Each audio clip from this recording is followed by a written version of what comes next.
Rádio Yes, uma rádio para todo mundo. Estamos apresentando o primeiro programa sob o título Suprindo as Necessidades em Família, com o pastor Edgar Leite dos Santos. Vamos apresentar para os nossos ouvintes este tema subdividido em vários outros capítulos. No primeiro estaremos falando sobre o amor.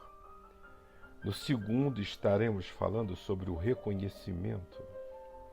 No terceiro, reverência e daí por diante, o respeito, a consideração, a importância, a visibilidade, a gratidão, a misericórdia, o perdão e a glória. Vamos procurar desenvolver um tipo de programa bem descontraído e usando uma linguagem que entendemos ou queremos que ela seja bem acessível a todas as pessoas. Isso eu quero dizer.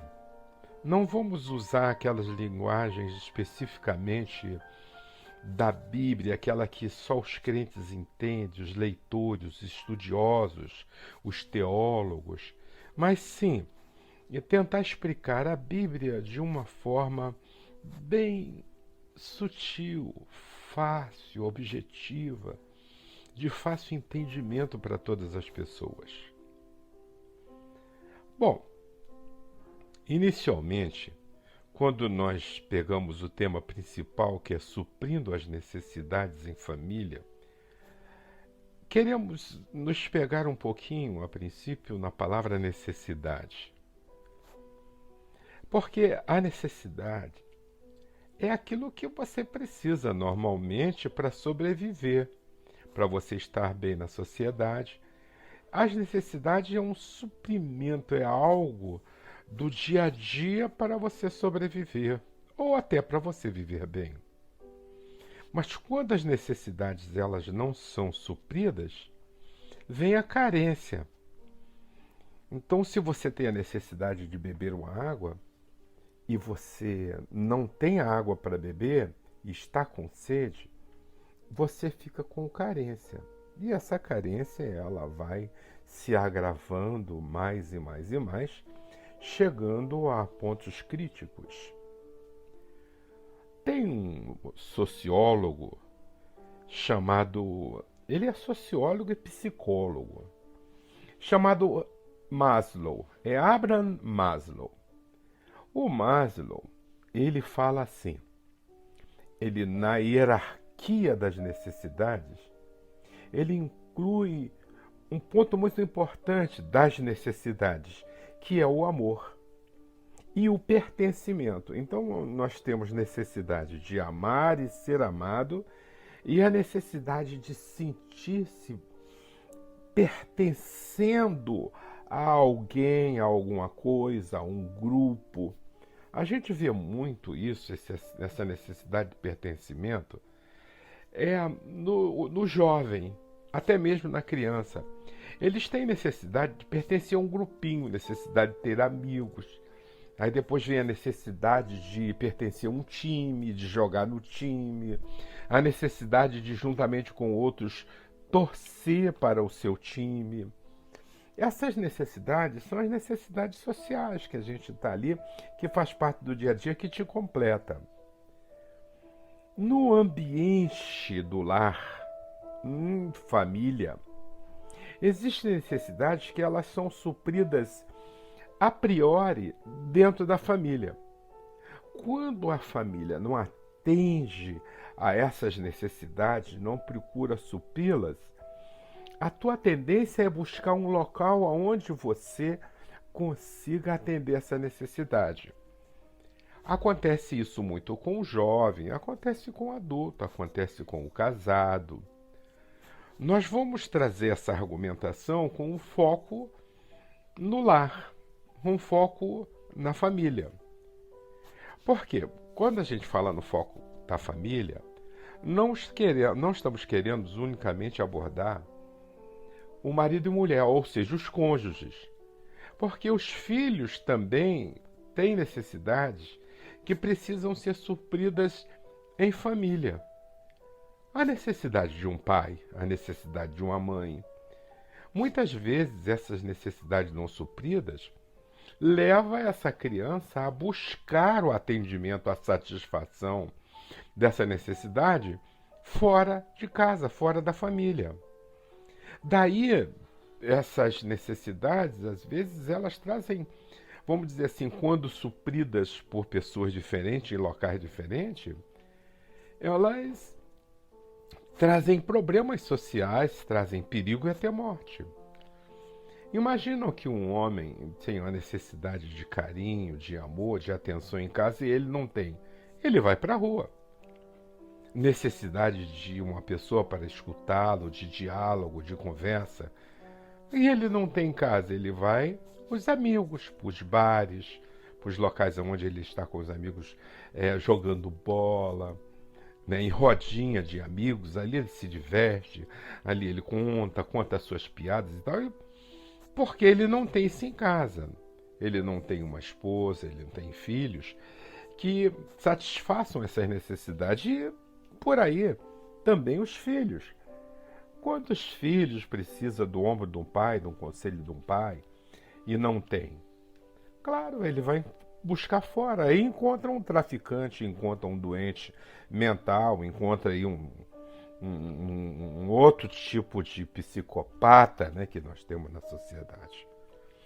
Então, as famílias, elas precisam estar muito atentas às necessidades básicas dos humanos, que não é só comer. Não se trata só de comer. Ah, eu tenho comida em casa. Tá, você tem aquilo que é necessidade para o seu organismo, para o seu corpo. Mas existem outras necessidades, as quais nós vamos comentar nos nossos estudos, que elas são importantes, elas são fundamentais para a existência sadia de um ser humano normal. De um ser humano sadio, é claro, né? Fora disso, nós temos pessoas que são doentes, que não gostam de estar com ninguém, que aparentam não necessitar das coisas que as pessoas comuns necessitam. Quer dizer, existem pessoas que elas dizem que elas não precisam de amor, que elas vivem sem amor, elas vivem isoladas. E nós sabemos que existem pessoas que vivem isolados, que não têm amigos, que não têm vida social, que não frequenta meio nenhum porque não gosta. Aí dizem, eu não gosto de barulho, eu não gosto de estar no meio de gente, eu não gosto de tumulto.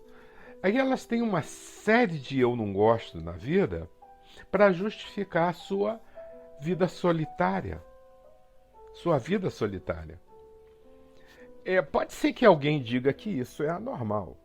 Como eu não sou estudante dessa área, eu não pesquiso essa área, sei lá, com os sociólogos, psicólogos.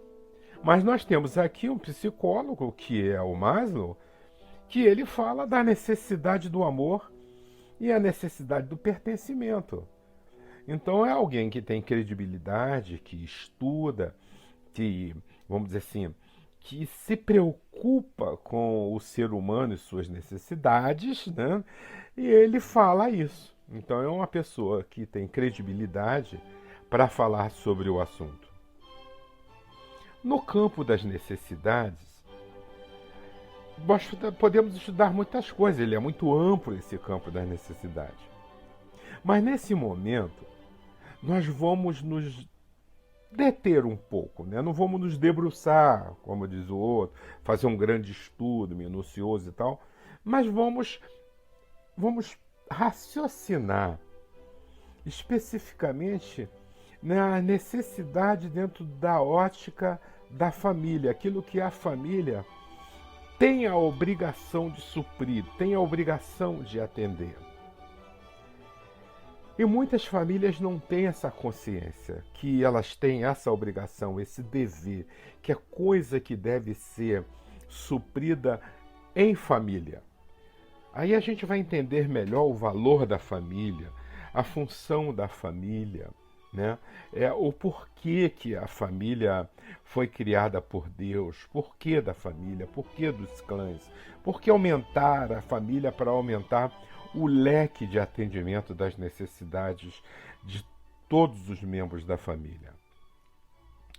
É isso aí que nós gostaríamos de trazer à baila, trazer a comento, trazer, vamos dizer assim, a mente das pessoas, para que nós possamos ter um relacionamento melhor, de forma que as pessoas da família aproveitem mais o meio familiar.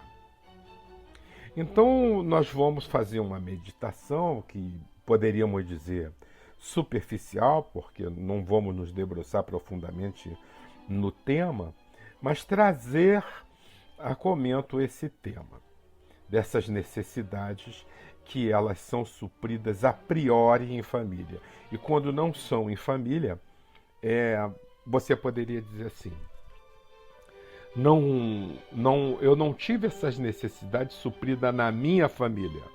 Mas existem casos que as pessoas têm essas necessidades supridas por outra família.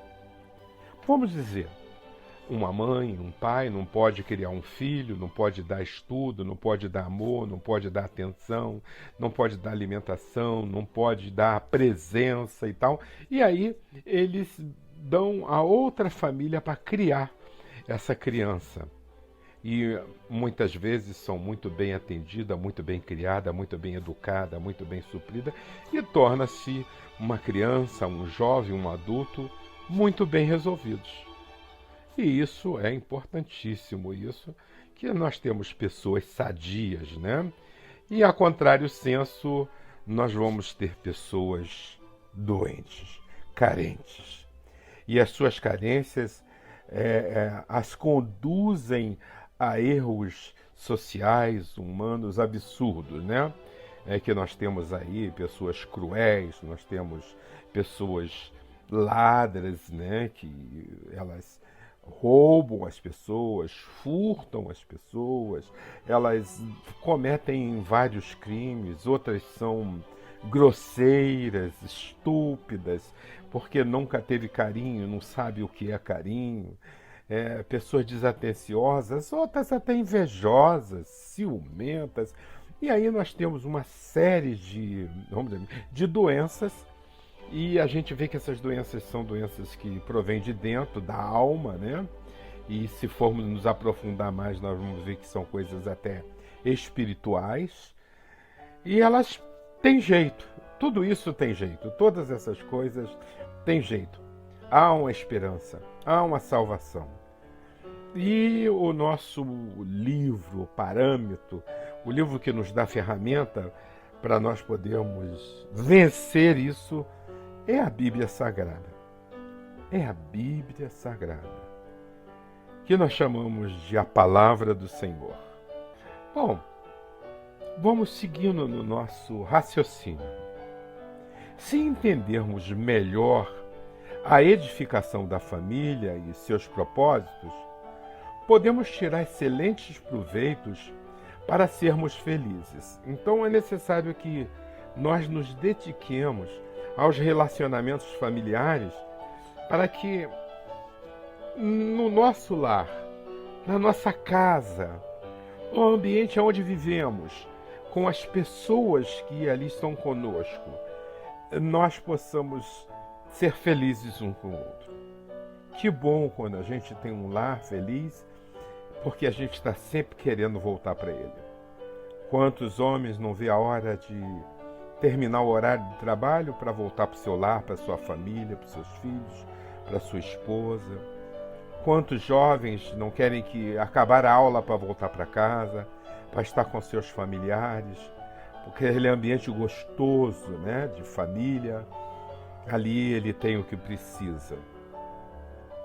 Bom, o primeiro ponto que nós vamos fazer a abordagem, porque é algo muito comentado, é algo muito grande, é algo que transcende a tudo e a todos, transcende o tempo.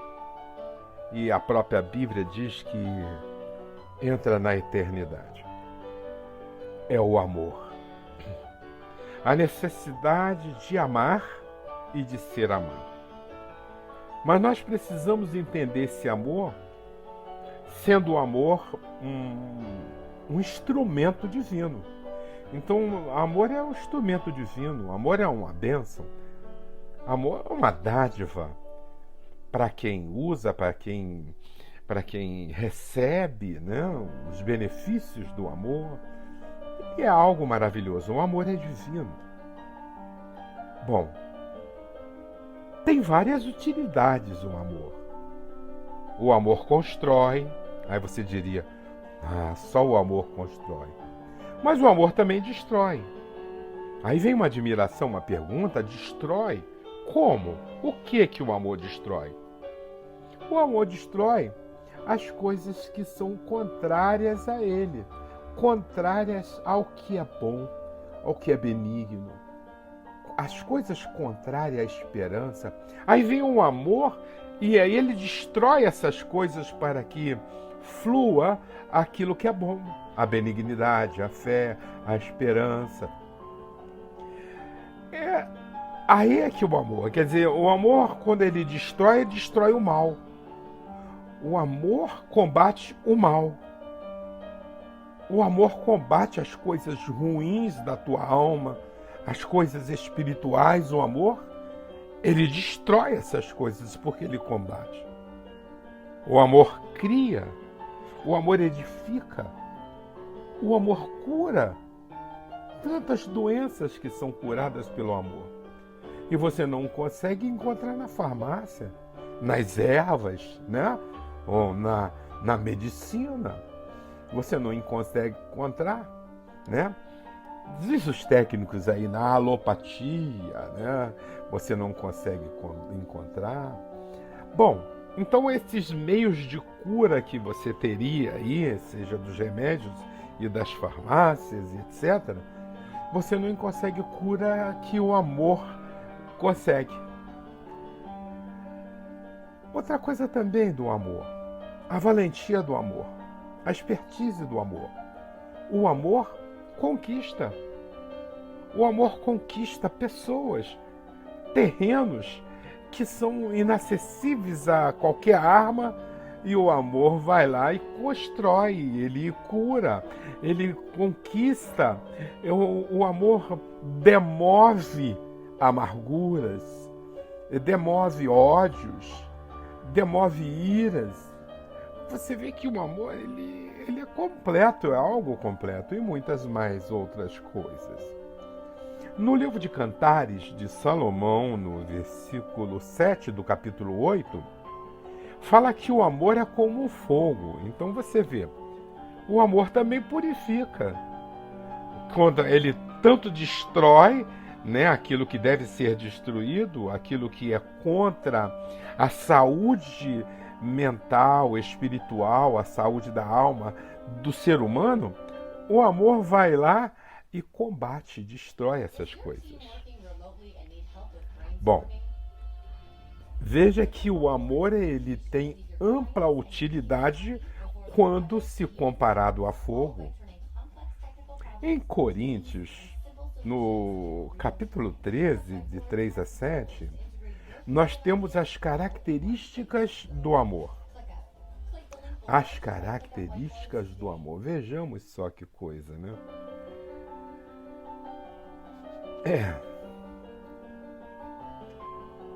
Ali, nós encontramos o que é o amor e o que não é o amor. Engraçado, Coríntios 13, ele fala o que é e o que não é o amor. Você vai ver uma quantidade de características ali elencadas que elas dizem que o amor não é.